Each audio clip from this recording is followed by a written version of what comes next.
Let's talk about UFOs, shall we? All right. So, the Office of the Director of National Intelligence is out with a brand new logo, and it set the internet on fire overnight last night. It's raising a lot of questions. I'm going to put the logo up here on the screen, and let's keep it up here. You keep coming back to it, Philip, because tell me, do you notice anything odd about this new logo? This is a government logo. Do you notice anything odd about it at all? Anybody in the chat see anything odd about this logo? Well, maybe you didn't know what it looked like before, but you might think something is notable here. Yeah, let's take a closer. Here's a closer view of what I want to point out, which is the UFO in the lower left-hand corner, right there. There you go. It's interesting about this UFO design. It's the exact design that Bob Lazar worked on at Area 51 at S4. In this, I think it's called the Sports Design UFO. Bob Lazar, of course, is a physicist who worked at Los Alamos National Laboratory in New Mexico, and also he worked on the reverse engineering of these extraterrestrial craft, specifically at the site S4 in Area 51 near Groom Lake, at that operation location in the 1980s. Here is his original drawing. Bob Lazar's original drawing he made. He wasn't allowed to take photos, of course, when he worked there, but this was his sketch of it. And there you can see the reactor core right in the middle of Clayton's desktop. Yeah, this is my desktop. No, this is not. Should be. Here, so there's the reactor core, the anti-gravity area on the bottom that you couldn't even get, you couldn't even touch, basically. It was like putting your hands on something somewhat malleable, but you were forced away from it. Here, Bob talks, here he was talking with Joe Rogan about this exact issue on the reverse engineering of these craft. I'll come back to this new logo in a second and why this is really interesting as it relates to the United States government. But just to give you some frame of reference on this specific craft that is now in this logo. Here's Bob Lazar talking about how they figured out how to turn on the spaceship, how they turned on these reactor cores. That's all they really were able to figure out. Watch. Well, they knew there was a fuel source in it, and they were proficient at making it work. And again, my analogy to something like this is you can drop a motorcycle off in the wagon train days and just leave it with the keys parked outside, somebody's place. Everybody will come around it and they'll poke and prod, and eventually they'll turn the key, get it to start, and become proficient at riding it. Yeah. But they won't be able to understand what the hell's going on. They won't be able to make the plastic fender, much less anything else. And I think that's exactly the state we were at. We played around with the parts long enough before I got there where they could make the reactor operate, take the fuel out, and know that it makes it work. How exactly what was going on in the reactor remained a mystery at the time. I think we made some progress on what was going on inside, but I don't think anybody really knew anything. They could just watch what was going on and make note of it. So you remember on this show that we reported how the National Intelligence Manager for Aviation prepared the UAP UFO report. One of the offices responsible for preparing that report. So, and again, that report was massive. Like, how many sightings? What does the government know? What does the government not know? What off-world vehicles do we have in our, in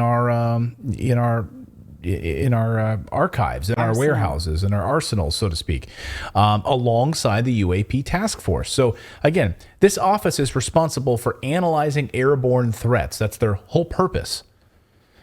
Things we don't understand. Well, and look how just the logo itself shows, like, all of the others are flying in unison, like Unity, and that one's way off by itself, like it's the enemy. You know what I mean? Like, right. It's way down there. And like, we're the watching are, like, this. flying like we're together. Yeah. Yeah, like we're watching this thing that's off the coast, Again, the office is responsible for these airborne threats, I guess, like they see, a UFO, or they also have in that logo a drone as well. Things we don't understand or we have no idea how they operate. And you can see in the report, it was drafted by the Unidentified Aerial Task Force and the OD and the National Intelligence Director Manager for Aviation. This is the same office with this new UFO logo on it. Here it is in the report. It was drafted by the UTAP, UAP Task Force, and the ODNI, National Intelligence Manager for Aviation. This is from the report, the Congressional Intelligence Report on UFOs from this office. Executive Director of this office is from the United States Air Force. Here he is, Air Force General Daniel Simpson. There he is. Of course, they've been working on the reverse engineering of these craft for decades. As Bob Lazar points out, they still have no idea how these craft are able to maneuver using anti-gravity. Listen. We can observe the effects of gravity, but we have no idea what it is. All we can do is observe it, and we can't make it. The only way you can make gravity is just put more mass together, and it's just a product of gravity. But if you can if you have a machine that makes gravity, you can pretty much do anything. You can affect time. You can have force fields. All that stuff that's in science fiction becomes reality if you have a machine that can make gravity. And what we worked on in the desert was a machine that makes gravity. Is that mind-blowing? Like, wake up, people. Like, literally, he was working on this, and others have come forward who were actively there working on these and reverse engineering of these craft. Like, read Philip Corso's books. Look at the documentation that exists on this. That ship has sailed. The United States government has acknowledged this now. Like, that's old news. That is old news. So the question then is this common shape that's in this new logo that the government sees when they have these encounters. Like, is this the most common shape? Because we wanted that out of their redacted. The name of the show is Redacted. And so the documents from these UFO reports largely redacted, blacked out. We couldn't see them when we got our hands on them, right?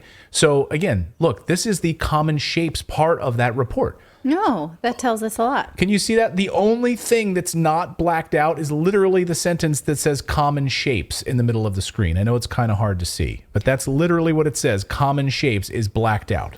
The rest of it's sentence, observers frequently described unidentified aerial phenomenon as blank. Shaped objects. Though, such as, right? So there is an adjective there. Right. We just don't get it. We don't know what is this then? The one that you chose to put in your logo, are these the most common shapes? The ones that Bob Lazar worked on at Area 51? Now they're in your logo? Like, are you telling us something without telling us? Anyway, I know it's kind of fun to kind of play around with this idea. It's just a logo after all, right? But they are actively responsible for identifying these aerial phenomenon. Nick Pope ran the British government's UFO project for the British Ministry of Defense, and Nick Pope tweeted this: "The National Intelligence Manager for Aviation logo features a UFO. But this isn't something hidden that's been uncovered. It's something they've wanted to be noticed. Elements within the U.S. government are actively promoting the UFO narrative. But why? That is a great question. And why now?" I see people in our chat and in our comments say, yes, this is interesting. Like, why now? It's a good question. Why now is the U.S. government admitting to this? Is it so that they can increase or distract us from other things? Like, yes, we know they exist. Yes, we've been reverse engineering these craft. Yes, aliens, of course, they exist. Is it now to bolster our defenses, spend more on a space force so that now we want to build a moon base against China? We want to actively do that. Heck, yesterday we launched a machine that literally crashed into an asteroid. Yes. So that we could prevent an asteroid from hitting the Earth, right? I mean, so the UFO might actually be the most normal part of this logo, actually. Of course, the U.S. government over the past few years has repeatedly acknowledged the existence of UFOs and UAPs. They're actively investigating these craft. We've heard from government officials who've worked on the reverse engineering program, calling these off-world vehicles. So it's not surprising maybe that then the Office of Director of National Intelligence, which is responsible for this, has been, would have this in their logo. Now, the folks over at Sandbox News did a good job of going through some of the other items in this logo, like the triangle drone here, the Dark Star Aurora. Like, there's a number of other things in here, like this triangle. There's also the drone in this. So I encourage you to read that. We'll link it up if you want at Sandbox. They went through, Alex Hollings did a really good job diving into this and talked about, the RQ-7 drone. This is the UFOs and the only mystery in this seal.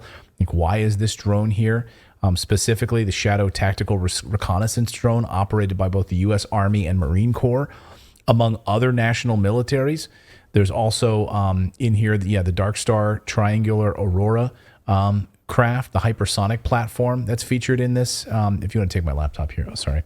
There we go. Sorry. Oh, it didn't work. How come it works and then it doesn't work? It was plugged in. It is plugged in. I didn't unplug it. Oh, well. Anyway, you can just take the other screen. And then we have the Adobe craft, the silhouettes of the KC-135. Again, the wing-tipped extensions, Bear E craft, like all of these things in this logo. Why is it there? And is the Office of the Director of National Intelligence just futzing with us, playing around with us? And is this kind of like lateral move in the blue trajectory? Can we put it back on the screen?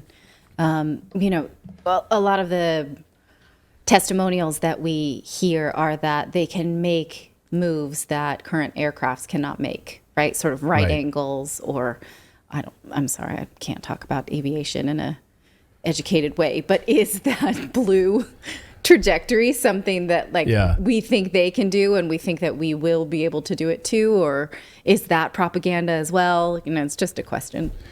And so again, Alex Hollings is going through and really dive deep into this website, and he really talked a lot about the website is clearly under construction. Where this logo showed up was clearly a government website.